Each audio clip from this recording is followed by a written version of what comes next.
जय हिंद। मैं हूं Rupesh Kumar. Welcome to BT Karanpatti. दोस्तों, आज का टॉपिक व्याकरण से रिलेटेड है। आज जो हम लोग पढ़ेंगे व्याकरण पढ़ेंगे, हिंदी व्याकरण या बाल व्याकरण।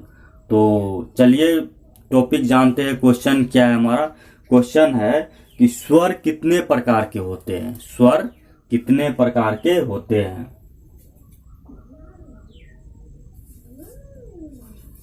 स्वर कितने प्रकार के होते हैं? स्वर कितने प्रकार के होते हैं?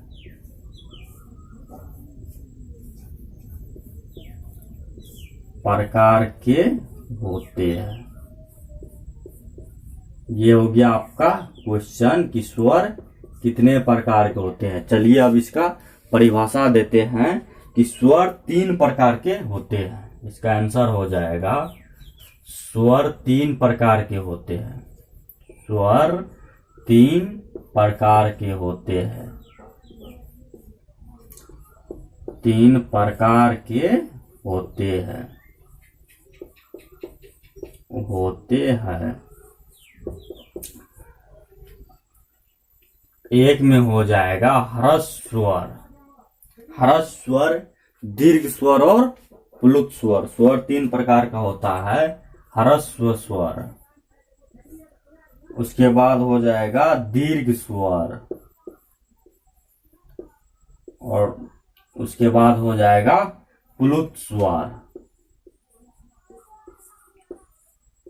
प्लुत स्वर, ह्रस्व स्वर, दीर्घ और ह्रस्व, दीर्घ और प्लुत। तो स्वर कितने प्रकार के होते हैं? ये आपका क्वेश्चन हो गया कि स्वर कितने प्रकार के होते हैं। तो स्वर 3 प्रकार के होते हैं। ह्रस्व स्वर, दीर्घ स्वर और प्लुत स्वर। अब जो ह्रस्व स्वर, दीर्घ स्वर और प्लुत स्वर, ये तीनों स्वरों का परिभाषा देंगे। कि पहले ह्रस्व स्वर का देते हैं कि ह्रस्व स्वर किसे कहते हैं। ह्रस्व स्वर किसे कहते हैं? ह्रस्व स्वर का परिभाषा देते हैं। ह्रस्व स्वर, ये 1 नंबर का हो गया। ह्रस्व स्वर, जिन स्वरों के उच्चारण में एक मात्रा का समय लगे। जिन स्वरों के उच्चारण में एक मात्रा का समय लगे। जिन स्वरों के उच्चारण में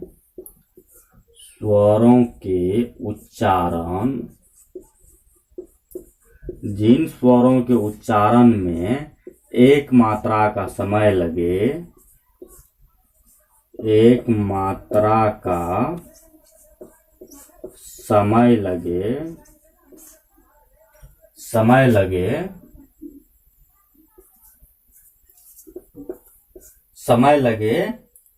जिन स्वरों के उच्चारण में एक मात्रा का समय लगे, या जिनका उच्चारण हल्का हो, या जिनका उच्चारण हल्का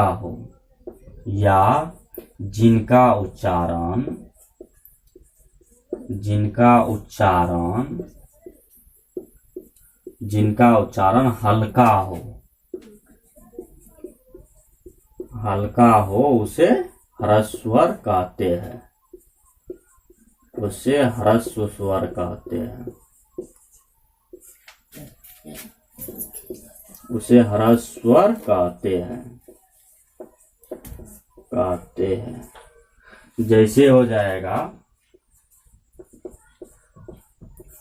जैसे में हो जाएगा ओ ह्रस्वई, ह्रस्यऊ, री।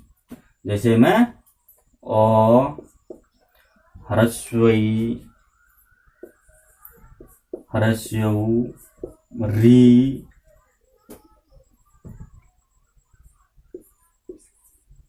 इत्यादि।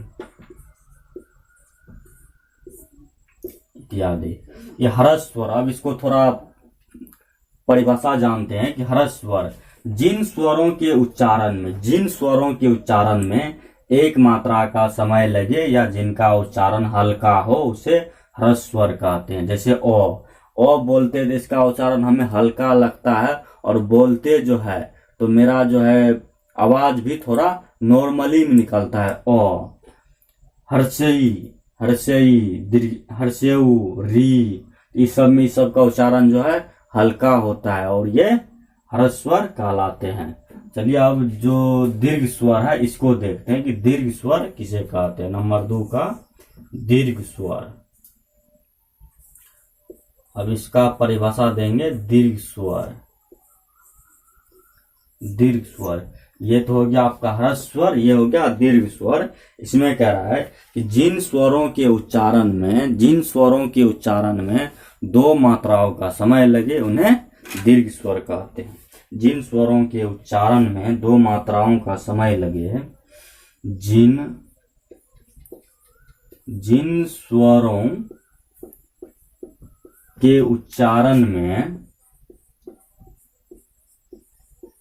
जिन स्वरों के उच्चारण में 2 मात्राओं का समय लगे,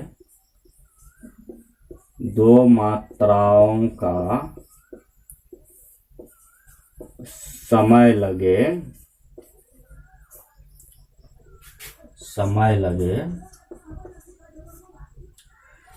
जिन स्वरों के उच्चारण में 2 मात्राओं का समय लगे उन्हें दीर्घ स्वर कहते हैं। उन्हें दीर्घ स्वर कहते हैं। उन्हें दीर्घ स्वर कहते हैं।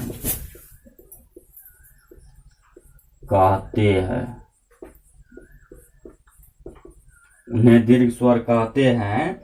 दीर्घ स्वरों का उच्चारण ह्रस्व की अपेक्षा लंबा और ऊंचा होता है। दीर्घ स्वर जो है ह्रस्व की अपेक्षा लंबा और ऊंचा होता है। तो हो जाएगा दीर्घ स्वर का उच्चारण, दीर्घ स्वर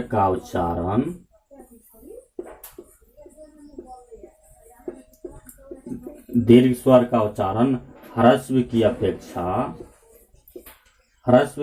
अपेक्षा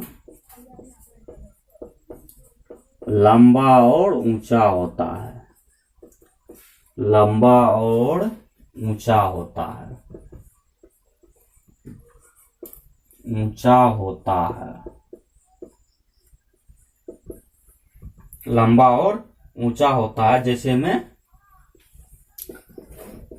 में हो जाएगा आ दीर्घई, आ दीर्घई, दीर्घेऊ इत्यादि। देखिए अब ह्रस्व स्वर और दीर्घ स्वर में क्या अंतर है कि ह्रस्व स्वर जो हम बोलते हैं कि अ, ये जो है जैसे में अ, तो अ बोलने में हमको कम दम लगता है, कम पावर लगता है। और उसी तरह दीर्घ स्वर में अगर हम आ बोलते हैं तो इसमें हमको ज्यादा समय लगता है। ह्रस्व स्वर के अ बोलने में कम समय लगता है और दीर्घ स्वर के आ बोलने में ज्यादा समय लगता है। उसके बाद ह्रस्व स्वर के हर्षई बोलने में कम समय लगता है और दीर्घ स्वर के दीर्घई बोलने में ज्यादा समय लगता है। ह्रस्व स्वर के हर्षेऊ बोलने में कम समय लगता है, दीर्घेऊ बोलने में ज्यादा समय लगता है। इसलिए कह रहा है कि जिन स्वरों के उच्चारण में 2 मात्राओं का समय लगे उन्हें दीर्घ स्वर कहते हैं। दीर्घ स्वर का उच्चारण ह्रस्व की अपेक्षा लंबा और ऊंचा होता है। जैसे में आ हो गया, दीर्घई हो गया, दीर्घेऊ हो गया इत्यादि। तो अब जानेंगे कि प्लुत स्वर किसे कहते हैं। ह्रस्व का भी हो गया, जान गए, और दीर्घ भी जान गए। उसके बाद है आपका प्लुत स्वर। प्लुत स्वर किसे कहते हैं तो इधर इसका परिभाषा दे देते हैं। प्लुत स्वर का हो जाएगा 3 नंबर का प्लुत स्वर।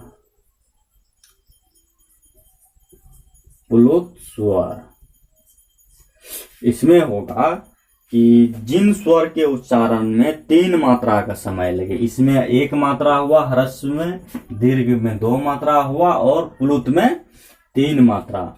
जिन स्वरों के उच्चारण में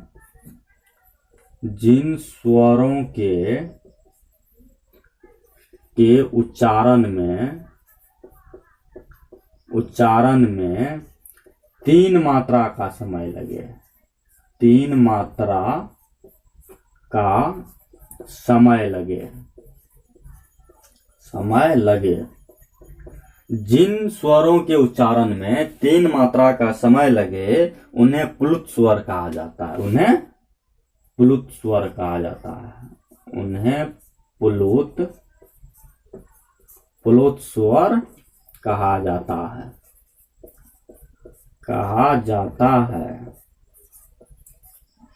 कहा जाता है। इसका व्यवहार प्राय पुकारने या चिल्लाने में किया जाता है। इसका व्यवहार जो है प्रायः पुकारने या चिल्लाने में किया जाता है। इसका व्यवहार प्रायः पुकारने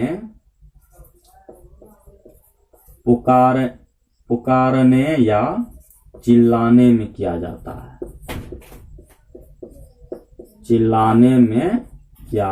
है।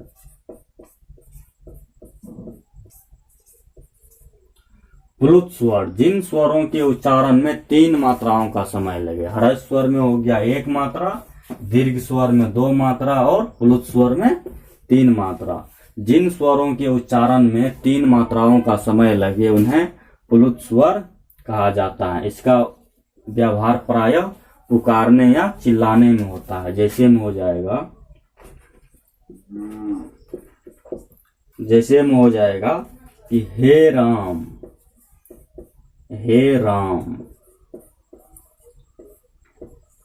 इसको 3 बार बोलेंगे। जैसे किसी को पुकारेंगे हे राम या हे श्याम, तो 2-3 बार पुकारते हैं, चिल्लाते हैं।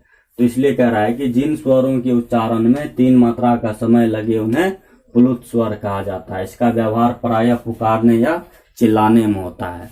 तो ह्रस्व स्वर जान गए, दीर्घ स्वर जान गए और प्लुत स्वर जान गए। तो इससे आगे का जो टॉपिक बनेगा कि व्यंजन किसे